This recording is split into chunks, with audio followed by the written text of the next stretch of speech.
As always with these videos, I know that I repeat it always, but I just want to make clear that I won't be ranking these movies, but I will talk about them in the order that feels more natural to me, that makes sense to me.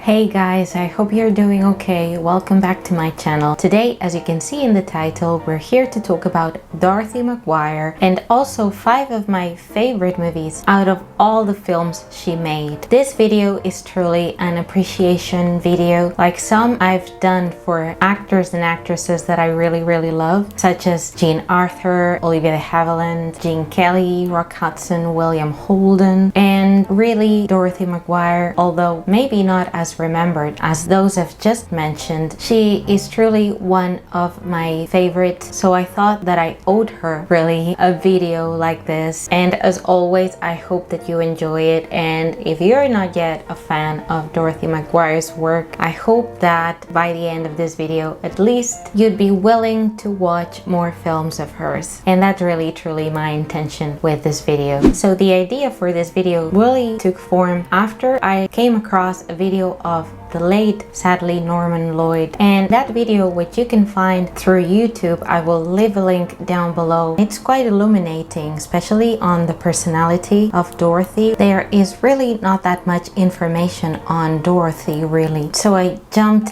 at the opportunity of learning more about her, especially if it is through the words of someone who knew her, and especially if it's someone again like Norman Lloyd. So again, I totally recommend watching that video if you like to know a bit more about Dorothy McGuire. For me personally, she was an actress that I started to become familiar with when I was very little, watching movies like Swiss Family Robinson, Summer Magic, or Friendly Persuasion, which was a movie that my grandmother really loved. I was always very fond of her characters, and as I grew older, I would feel more connected to actresses like Dorothy McGuire or Teresa Wright for some reason. They were actresses who, to a certain extent, either refused or didn't pay much attention to becoming a star, if you will, but who, in my eyes, would give very genuine performances. There's a sense of dignity and quiet strength. There are different performances that have always, for some reason, stuck with me. It was Dorothy McGuire in the Enchanted Cottage, Teresa Wright in The Best Years of Our Lives. Again, they are different, very different actresses, but there was something again that it's almost a bit difficult for me to describe, but that made me feel connected to them, and something also that to a certain extent I would look up to. Dorothy McGuire in particular was an actress that I think is also very much underrated, but who again I think contributed with many terrific performances in very fine movies, and again that's something that I really admire her for. So those again are the reasons why I love Dorothy McGuire so much, and let's see now which 5 films of hers are my favorite. The first movie that I wanted to talk to you about, it is one that I have to say that I discovered very recently, because to be fair, some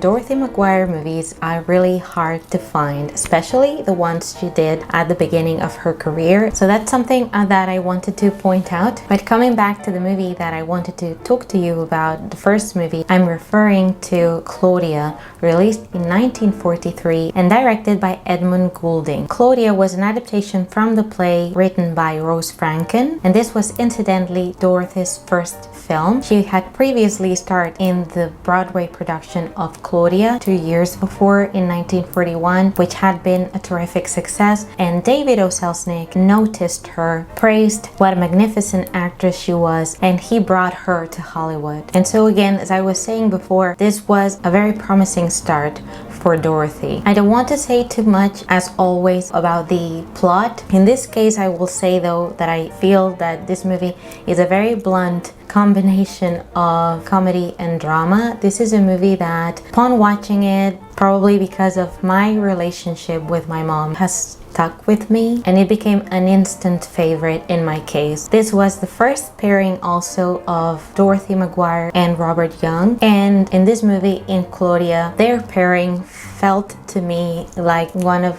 their most genuine collaborations. They feel so much at ease with each other. They play a young married couple and it feels like you truly know them. It feels like they have known each other for years. So again, it feels like one of those chemistry magic moments that I really love discovering. They subsequently did a sequel of the movie also based on the work of Rose Franken in a movie called Claudia and David, which was released in 1946. Dorothy's part in this film is one that requires her to be more naive, again, more genuine, childish, if you will. She conveys empathy towards that character, and you get to see in this movie also her more playful side. The movie also stars Ina Claire in the role of Claudia's mother, and she is a character actress that I really love. In movies like Ninochka or The Awful Truth, we also have Reginald Gardner too, also a very welcome presence. And again, the story is very touching. Their performances are very endearing, very moving as well, and I really recommend you watching this film if you haven't already. Another movie that is one of my favorites, starring Dorothy McGuire and again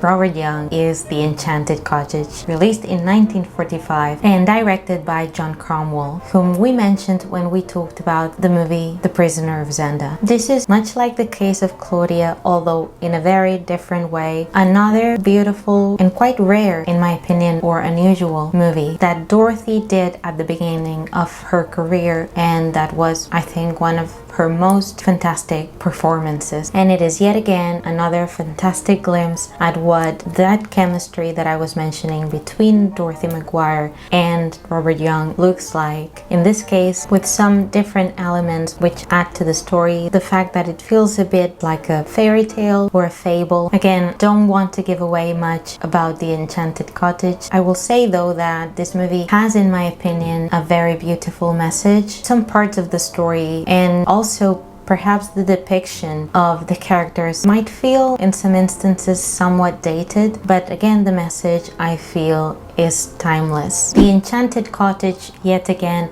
was based on a play, in this case written by English playwright Sir Arthur Wing Pinedo, who was commissioned to write it with an uplifting message for the soldiers who returned from World War I. This adaptation in this case was set in World War II, but there is a previous version, a silent movie, released in 1924, starring then Richard Barthelmess and May McAvoy. This adaptation, much like Claudia, has also a small but terrific cast, especially because of character actors such as Herbert Marshall or Mildred Nardwick or the wonderful Spring Byington. I read also on TCM's page that Robert Young told Leonard Maltin in an interview that he considered The Enchanted Cottage to be the best love story that's ever been written. And he also said that it was one of those films I hated to see end. It was such a joy to do. And I think again that sums up the feeling behind The Enchanted Cottage. I also read that there had been talks about doing another version with Robert Young and Dorothy McGuire in the 70s, in which they would be playing different parts. I think the parts that Herbert Marshall and Mildred Nardwick play in this version, but upon watching it again, Dorothy felt that the story, the message, the sentiment behind the movie belonged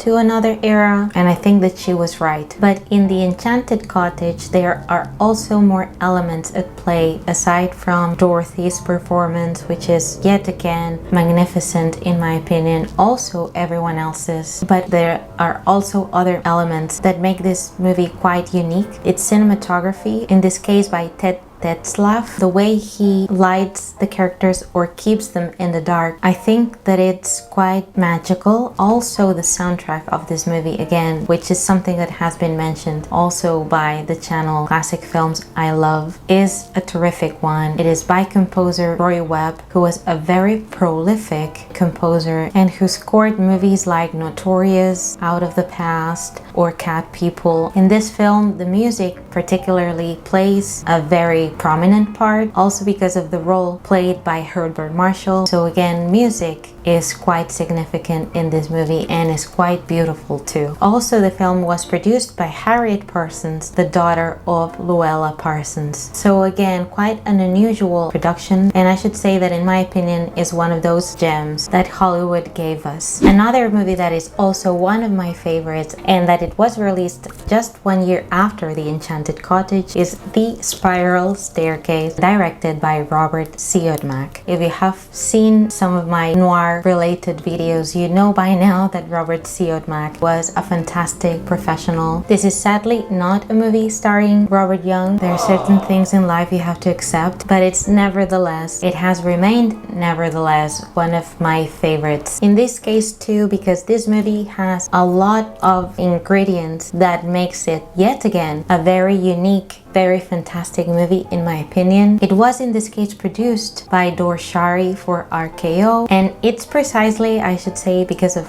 all these ingredients that is often defined as many different things, as a psychological thriller, as a horror movie, as a noirish thriller. Lots of elements that in a way anticipate future thrillers, future films. Again, there's a gothic ambience, psychoanalytical motifs, visual motives that allude to different things.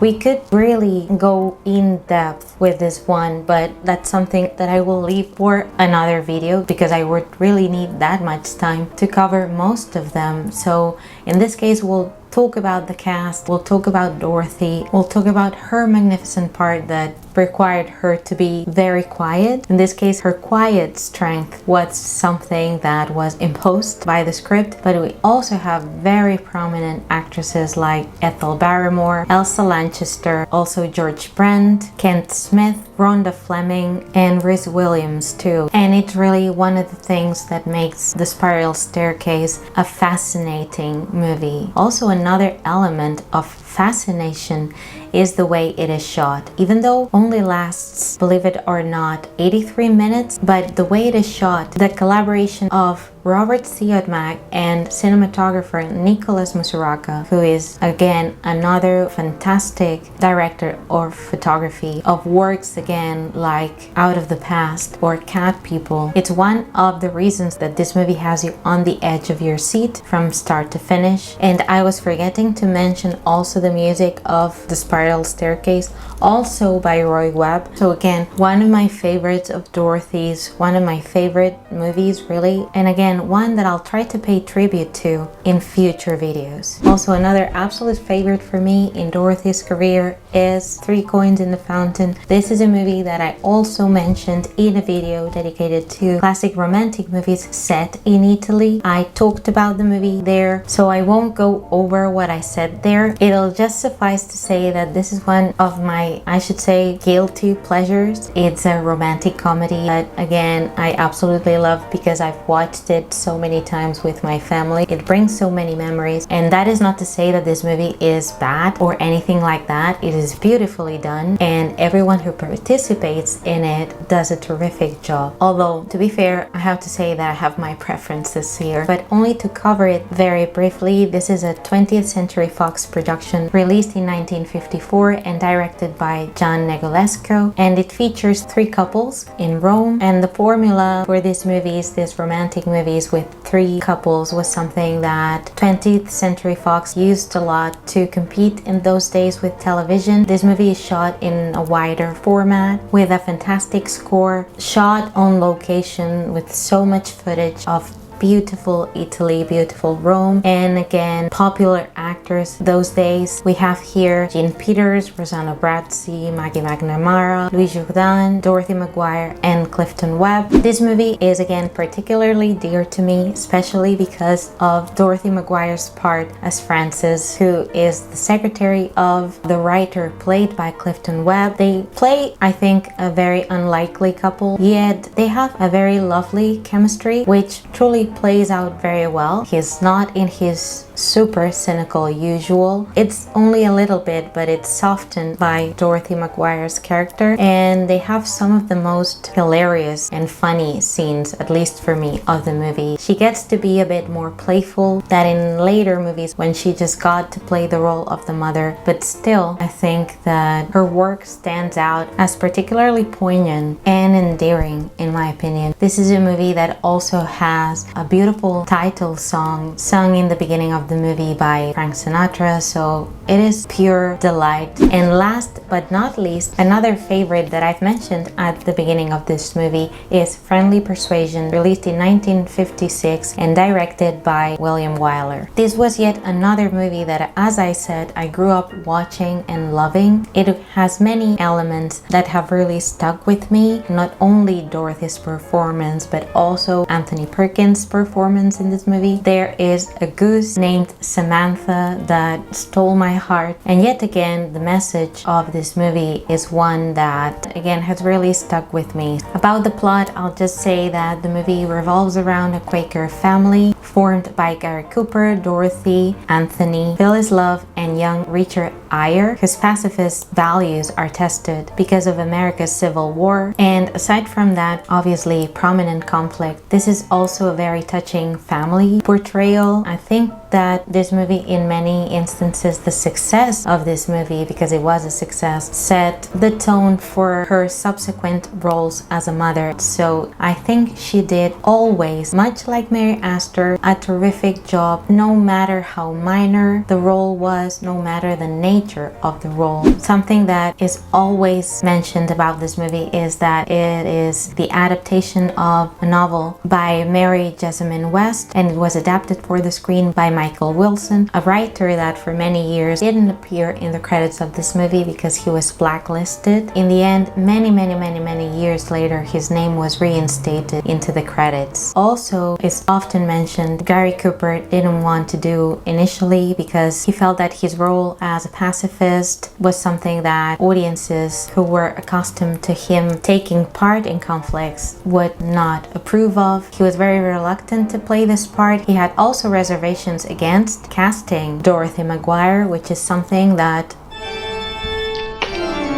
I had to come to terms with. He wanted, I read, Ingrid Bergman, and also Katharine Hepburn and Vivian Leigh, I read, had been considered for the role. In any case, I think that Dorothy is absolutely brilliant, and whatever reservation he had, or if there was any kind of tension, is something that you can't see in the movie. They have, I should say, a quite lovely chemistry and dynamic as a couple that I think works really well for the movie. I also read that director William Wyler had Dorothy, prior to the shooting starting, kneading bread to make her get the feel of the life of a Quaker. In any case, William Wyler was, needless to say, a terrific director. If there's something that William Wyler suggests, I would also knead bread. Everyone in this movie, but particularly if you have seen it, Dorothy and Anthony Perkins' work really stand out. This was the movie that really made it for him. He had, I think, appeared previously in another film, The Actress. He had also had quite a success in theater with Tea and Sympathy, but again, this was the part that truly put him on the map, and for really good reason. We also have to mention Dmitri Tiomkin's score. It also features another beautiful song at the beginning, The I Love, sung by Pat Boone. You can't get it any better than that. So that was all for today's video. I hope that you enjoyed it, and I would love to know, out of all the movies that I've mentioned, which one is your favorite, and if you have other favorites starring Dorothy McGuire. I absolutely would love to know. And once again, as always, thank you so much for watching. Thank you so much for your lovely, thoughtful comments and your support. Take care, stay safe, and see you all in my next video.